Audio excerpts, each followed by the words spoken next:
Husi fulang Abril tolorong hat fulang Maio tinen rihun rua ronolo resin rua Timor-Leste registra caso acidente atos ida tolonolo resin sia husi caso acidente nenen rua la convida além de ne polícia mos registra caso crime hamutu hat nolo resin rua.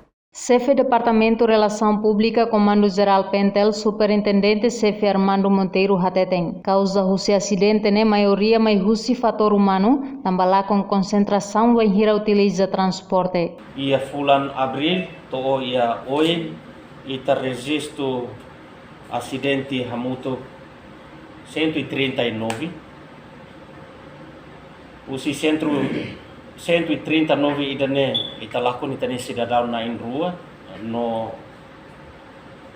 criminal dari ita registro caso hamuto 42. Be husi acidente idane itahatene maioria acontecimento acidente tráfico idane causa husi fator humano.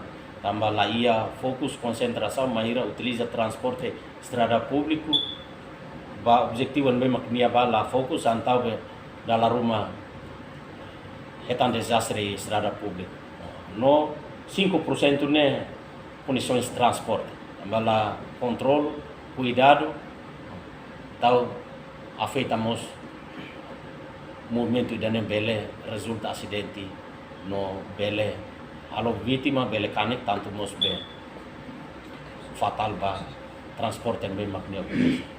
Dados para caso Hirakne Pentel recolhe ali o Husi Serviço de Informação Conjunta nebe mak vítima balum relata para Departamento Relação Pública. Husi caso Sirane consegue coleta documento balum não se publica, a tu público acompanha. Reportagem da Xaviera Televisão Timor Post.